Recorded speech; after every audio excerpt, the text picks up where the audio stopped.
tujuannya karena itu, Iya, tapi betul. memang ini satu keberkahan yang dapat. Iya. Jadi kalau masalah langganan atau ini yang Baba paling bisa merasa tenang, bahagia, tidak baik untuk dan itu menyedihkan karena kita pulang teman-teman Udah nggak ada ya Mbak ya di situ semua ya. udah pilih pergi. Jadi waktu keluar dari sana sempat melihat beberapa tempat, tapi begitu masuk ke Indonesia, itu merasa ini tempat. Kayak menemukan rumah Udah menemukan. dan keluarga yang hilang. Pertama memang kita harus lihat bakat kita itu di mana ya. Oh gitu. Ketika yang kita kerjakan dan itu sesuai bakat kita, kerja itu merasa kayak hobi ya. Betul. Jadi menyenangkan ya. Betul. Jadi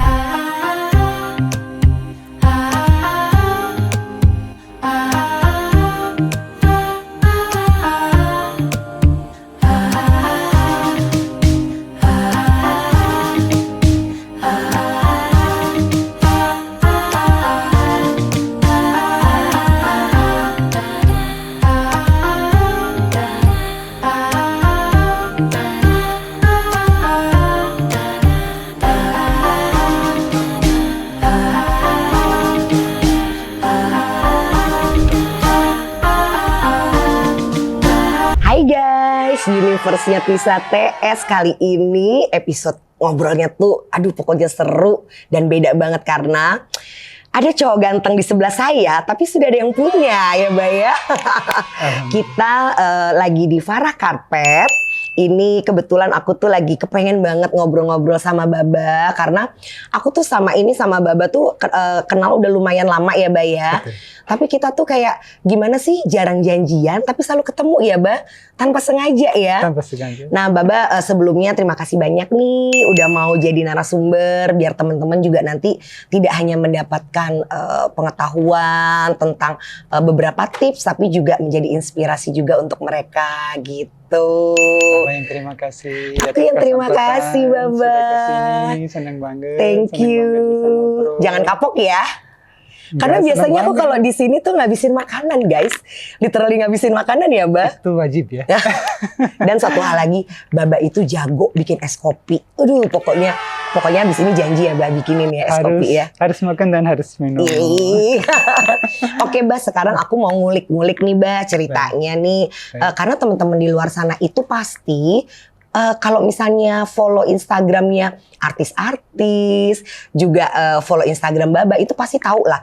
Baba ini bukan sekedar seorang bisnismen yang kebetulan menjual atau berkutat di bidang bisnisnya karpet ya Mbak ya. Betul. Tapi Baba itu sangat deket banget sama para selebriti di Indonesia.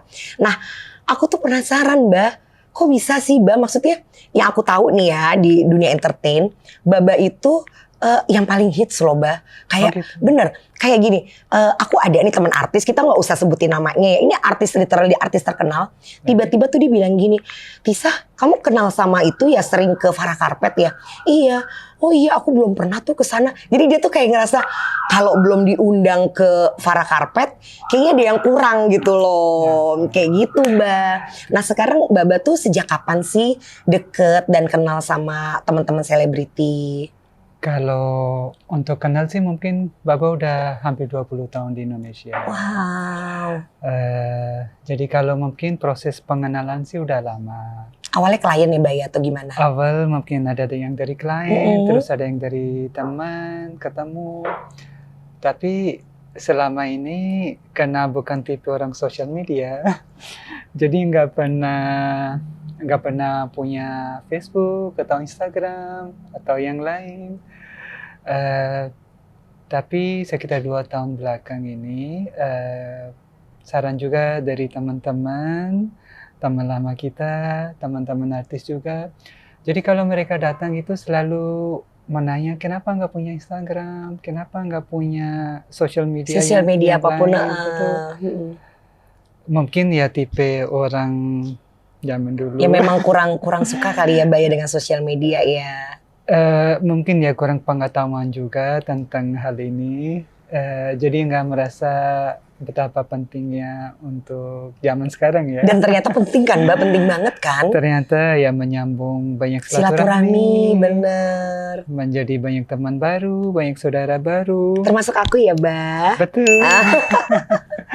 Jadi ini kalau kita lihat sejarah sekitar 2 tahun lalu kita mulai membuat Go public sangat gitu ya? terima kasih teman-teman yang sudah membantu untuk menyarankan, karena awalnya memang saya pikir nggak penting, nggak perlu. Tapi setelah membuat ya alhamdulillah ya makin banyak silaturahmi. Langsung hits, Baba langsung makin hits loh. banyak. Kalau hits sih saya nggak tahu. Baba tuh udah kayak selebriti. Iya, karena gini ya guys, jadi aku pernah datang ke acara premier film ya. Baba tuh banyak yang mintain foto bareng. Ayo ngaku bener kan? Jadi Baba tuh kayak gini, Baba foto bareng. Itu fans-fans yang datang pas premier. Jadi aku pun kayak wow gitu. Baba tuh kayak udah kayak emang selebritisnya sendiri gitu loh. Kayak boleh nih nanti nih bikinin peran nih buat Baba ya. Lucu kali ya. Tapi Bah, tertarik gak sih sama dunia acting? Karena kan udah banyak teman-teman di entertain nih. Sepertinya sih nggak punya bakat. Oh gitu? Atau perlu dicoba dulu kali ya Mbak ya? Boleh coba, tapi kayaknya sih nggak punya bakat di kamera ya. Baba ini pemalu, gemes ya. Aduh Mimi maaf ya Mi. Bakatnya di belakang kamera. Bakatnya di belakang layar ya. Betul, Bah, anyway nih ya kalau ngomongin bicara bisnis nih. Dari semua produk nih yang ada gitu untuk dibisnisin. Kenapa kok Baba pilihnya karpet sih Bah? Kalau untuk memang banyak sekali jenis usaha yang bisa dijalankan. Tapi kalau lihat dari awal cerita, memang kalau lihat awal-awal sih lebih kayak mengalir ya. Oh, jadi apa dari keluarga, Mbak? Turunan dari gitu? keluarga sudah ada. Oh, oke. Jadi mungkin untuk meneruskan itu lebih mudah karena sudah ada jalur, sudah tahu. Dan memang kalau orang daerah Pakistan, Iran, Afghanistan, bukan hanya di Indonesia tapi di seluruh dunia memang terkenal untuk karpet. Oh gitu. Jadi ada satu hal yang mungkin udah ada bakatnya juga. Udah it's in the blood gitu It's ya. in the blood. Tapi kalau Baba sendiri dari Pakistan, tapi ada campuran Indonesia, Bah? Kebetulan orang tua dari Pakistan. Oh gitu. Saya lahir besar juga di sana. Oh. Setelah selesai sekolah kuliah baru. Tapi bahasa Indonesia fasih banget ya, Bah ya? Masih kurang sih. Masih kurang tapi. Untungnya ini ya, apa namanya, ditambah lagi dapat pasangan hidup orang Indonesia. Kan cinta Indonesia. Cinta Indonesia ya, ini luar biasa loh. Dan itu alasan pertama. Iya, iya. Jadi banyak orang tanya kenapa milih tinggal di Indonesia. Saya jawabannya selalu sama, karena orang Indonesia. Itu orang terbaik di dunia. Bukan karena di samping orang Indonesia, tapi ternyata itu sangat. Kita kalau pasti ada pengalaman pergi ke luar negeri itu kita merasa betapa enak tinggal di Indonesia itu. Orangnya seperti di surga ya. Gitu ya. Sangat ramah, sangat terbuka terhadap orang yang dari Cepet luar. untuk jadi family lah gitu ya, Mbak ya. Dan untuk budaya juga sangat impang, sangat bagus. Jadi itu alasan pertama. Waktu datang, wah, orangnya baik-baik banget, ramah. Dan kelihatan lebih memahami makna kehidupan dibanding kita ya. Dibanding orang-orang yang saya lihat di sana. Jadi senang merasa lebih cocok. Jadi langsung betah ya, Mbak, di sini tuh kayak udah ibaratnya memang ya ini ya tanah airnya Baba sendiri gitu ibaratnya ya. Betul, buktinya sampai istri juga dari sini. Iya betul, anak makanya. juga di sini. Jadi iya luar biasa. Memang satu hal luar biasa. Saya bisa datang dan bisa tinggal di sini itu. Dan semua teman-teman juga yang datang ke Indonesia, walaupun mereka datang untuk 1 minggu, 3 hari, selalu mereka punya keinginan mau netep di Indonesia. Jadi ini ya, kok jadi enak ya di sini ya gitu ya. Apalagi mungkin teman-teman melihat kalau Baba ini kan nggak cuma sekedar tinggal di Indonesia, tapi menjadi salah satu jajaran bisnismen lah ibaratnya yang di dunia entertain aja Baba tuh udah hits banget gitu loh, orang pada tahu gitu kan. Jadi mungkin melihat itu semua mereka jadi terinspirasi ya, Mbak ya. Ya kalau mungkin itu juga bagi orang bisa terinspirasi dari sana. Terus juga ada yang senang dengan budaya di sini. Oke. Tapi yang jadi kunci pertama itu keramahan orang Indonesia. Itu yang selalu, dan itu memang perbedaannya sangat jauh. Kita ke negara manapun, begitu masuk ke Indonesia seperti di welcome banget. kita kemanapun orangnya selalu ketemu dengan senyum, Friendly ramah, gitu friendly. ya. Dan saya sendiri pun kesan pertama waktu datang pertama kali itu nggak bisa lupa dengan ya kita kadang kita pulang ke negara sendiri juga tidak disambut seperti itu. Oke, jadi merasanya udah ini tuh rumahnya di sini lebih gitu dari ya, Mbak rumah. ya. Lebih dari Berarti rumah. Baba sendiri juga punya koneksi yang bagus sama klien-klien ya, Mbak, sama customer ya. Maksudnya kalau yang aku tahu tuh kayaknya customernya Baba itu bukan cuman yang sekali dateng beli, itu pasti kayak udah langganan, kayak udah teman deket gitu ya, Mbak ya, biasanya ya. Jadi kalau untuk Baba memang yang lebih penting itu silaturahmi. Silaturahmi. Kata kecil ini makna besar. Ketika kita jalanin silaturahmi itu, keberkahan lain itu hukum alam akan menyusul, akan datang Law of sendiri ya. attraction Law ya, of Mbak ya. attraction. Itu tapi ya kita bukan silaturahmi tujuan niat karena itu, Iya, tapi memang betul. ini satu keberkahan yang dapat Iya, dari. iya. Jadi kalau masalah langganan atau ini yang Baba paling bisa merasa senang, bahagia, ada beberapa klien sekarang itu generasi ketiga mereka juga masih beli dari Oh, saya. dari sini. Jadi waktu saya datang neneknya beli, Oh, anaknya sampai waktu ke itu belum cucunya. menikah, anaknya beli karpet dan sekarang baru-baru cucunya yang beli karpet. Jadi wow, itu luar sesuatu biasa. bangga buat saya. Iya, betul-betul. Kepercayaan, keyakinan, dan ketulusan silaturahmi, hal itu luar biasa. Jadi Berarti Mbak, mereka itu bukan hanya karena kualitas karpetnya aja yang mereka lihat gitu kan, kenapa mereka datang untuk balik lagi, tapi mungkin itu tadi mereka juga merasa, ih kok kalau sama di tempat yang lain ya udah paling sekedar beli aja, tapi kalau di sini tuh beda gitu, kayak lebih ke datang balik lagi ke keluarga gitu kan. iya betul. Jadi kalau untuk produk itu bagus, itu udah harus ya. Harus Iya, kalau itu sih memang udah standar itu ya, Mbak. sudah memang kita harus lebih daripada bagus ya. Iya, Harus lebih. tapi kan kadang cara kita untuk memanage bonding gitu ya sama klien ya. Ya betul sekali. Kalau itu sangat penting dan kita selalu nanamkan secara kekeluargaan. Iya. Jadi kalau datang, kalau memungkinkan kita ya, dan alhamdulillah udah banyak yang udah jadi seperti saudara. Iya, termasuk Sudah aku. betul. Diakuin nggak Mbak jadi saudara? Iya dong. Diakuin ya, Mimi aku diakuin ya. Saudara baik. Anyway nih ya, Mbak ya, kalau misalnya kan ini kan Baba bilang tadi ini dari turun temurun dari keluarga nih bisnis ya kan. Tapi memang apa Baba sendiri tuh dari kecil atau dari lama tuh sudah tertarik untuk bisnis? Maksudnya apa nggak pengen ke bidang lain atau apa gitu? Ya, jadi kalau saat ini berpikir memang ini mengalir ya. Mengalir karena waktu muda habis selesai pendidikan masih lagi cari apa yang bisa berbuat. Berarti itu masih di Pakistan ya, Mbak ya? Masih di Pakistan. Oke, tapi keluarga sudah ada bisnisnya di sini di Indonesia. Sebagian keluarga sudah di sini. Oke. Dan kebetulan generasi angkatan saya kita agak sedih karena kondisi di Pakistan pada saat itu kurang bagus. Oh iya. Jadi hampir 95-96% orang dari generasi kita itu sudah tidak berada di Pakistan. Oh gitu. Sudah memilih semua untuk pergi. Untuk pergi ya. Karena ya. secara keamanan lagi nggak baik dan tidak baik untuk dan itu menyedihkan karena kita pulang teman-teman udah nggak ada ya Mbak ya di situ semua ya. udah pilih pergi.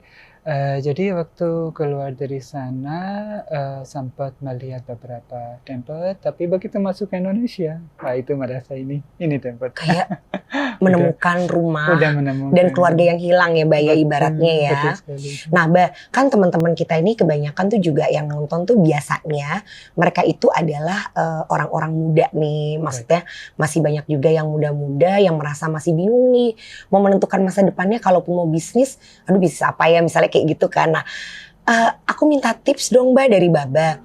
Kalau misalnya teman-teman mau memulai bisnis dari nol, apa yang harus diperhatikan? Apalagi Baba itu kan luar biasanya, Baba bukan orang sini loh, bukan orang asli sini, tapi bisa sukses jadi bisnismen di sini. Nah, biasanya tuh apa yang harus mereka lakukan pertama? Apakah kayak mencari tempatnya dulu kah? Atau justru modalnya dulu atau apa tuh Mbak? Jadi kalau untuk usaha beberapa usul itu memang standar kita harus jalankan. Pertama memang kita harus lihat bakat kita itu di mana ya. Oh gitu. Ketika yang kita kerjakan dan itu sesuai bakat kita, kerja itu merasa kayak hobi ya. Betul. Jadi menyenangkan ya. Betul. Jadi paling nggak harus tahu passionnya ya, Harus dan tahu kebisaannya passion. apa. Harus tahu passion. Oke. Dan memang tidak semua orang passionnya di bisnis ya. Iya betul sekali. Jadi lebih enak kita memahamin sosok sendiri dulu. Kita ini memang lebih senangnya di mana? Oh gitu. Apakah kita jiwanya jiwa artis? Apa kita jiwa bisnis? Iya. Atau olahraga? Atau malah orang kantoran gitu atau kan. kita lebih senang dengan rutinitas yang sama? Iya orang betul. kantoran. Jadi mungkin lebih penting itu. Tapi ketika kita mau terjun, kita merasa kita cocok di bidang bisnis, beberapa hal yang perlu kita siapkan. Memang di mana kita berada, kita lihat kebutuhan di sana itu apa. Oh gitu. Chain and supply itu. Riset juga berarti ya, Mbak ya, harus riset juga ya. Harus sedikit kita riset. Tapi sebagai pribadi, yang paling penting itu konsisten ya. Oh konsisten. Kita kalau mau satu usaha, kita harus bekerja keras. Kalau bisa kita mulai dari paling basic, kita punya ilmu. Oh oke. Jadi umpamanya kayak karpet, mungkin kita mulai karpet kayak saya sendiri juga. Awal ya kita gulung karpet sendiri, kita lipat sendiri, angkat sendiri. Oh, jadi bukan mentang-mentang bos tuh kayak udah main perintah-perintah aja gitu, enggak ya? Saya rasa ketika kita mendalami satu bisnis yang kita jalanin dari step yang nol, itu sangat membantu. Karena kita bisa tahu kesulitan orang dan kita juga tahu challenge apa yang bisa terjadi ketika kita jalanin sendiri ya. Jadi untuk semua usaha kalau memungkinkan kita tahu dari basicnya, setelah itu kita by proses, kita lanjut. Dan semua. Harus konsisten gitu ya. Konsisten, kerja keras. Jangan cepat bosan. Oke, jangan mageran tuh ya, Mbak ya. Jangan itu. Karena kalau sekarang itu kan generasinya tuh namanya generasi rebahan, Mbak. Jadi nggak boleh gitu, mageran tuh nggak boleh ya. Tuh, itu tips-tipsnya tuh harus dicatat tuh. Nah, Mbak ini mungkin aku ini kepo banget nih. Ngomong-ngomong karpetnya ini, apakah Baba tuh impor atau gimana sih, Mbak, karpet-karpetnya ini? Jadi kalau bilang karpet, semua jenis karpet kita ada. Oh oke. Oh jadi tidak hanya yang impor, lokal pun ada ya? Mau karpet apapun, jadi one stop untuk karpet. Buat masjid, buat kantor, buat rumah, buat apartemen, dari harga murah sampai mahal, semuanya ada. Oh berarti Baba itu benar-benar merangkul semua pasar gitu ya? Karena mungkin gini, Baba itu kan sangat hits di sosial media sekarang. Jadi ini aku denger nih dari temen aku kayak, pengen deh ke para karpet. Kelihatannya karpetnya tuh bagus-bagus ya, keren-keren. Tapi pasti mahal ya. Itu pasti komentar mereka begitu, Mbak. Pasti gitu begitu. Nah itu gimana, Mbak? Ternyata nggak juga ya? Tidak juga. Jadi selalu kalau teman datang dan kadang-kadang memang kalau teman-teman dari selebriti juga, begitu mereka dengar harga kaget kena murah. Nggak gitu. Nyangka kan karena orang-orang pikir wah ini aduh pasti karpetnya mahal-mahal. Apalagi selebriti yang jualan kan gitu ya gitu. Jadi memang semua jangan takut dengan harga. Kita untuk semua kualitas budget berapapun kita ada karpet. Dan nggak harus mahal kalau mau pilih karpet itu nggak harus yang harga fantastis dengan harga budget kita yang standar. Yang penting disesuaikan bisa ya Mbak ya. Itu yang penting. Sesuai ruangan, motif, warna. Karpet biasa pun terlihat mewah ketika disusun dengan baik. Oh, itu tipsnya keren banget. Guys, pokoknya abis ngobrol sama Baba, nanti nih next episode aku mau Baba nge-spill kayak banyak banget tips-tips pokoknya tentang kita. Jadi pokoknya stay tune di Tisa TS Universe. Baba terima kasih banyak. Sampai ketemu lagi Baba. Teman-teman jangan lupa pokoknya di sini karpetnya nggak harus mahal semua. Jadi langsung datang ke Panglima Polim ya, Mbak ya? Panglima Polim. Farah Karpet di Panglima Polim. Betul. Thank you, Baba. Terima kasih. Sampai ketemu.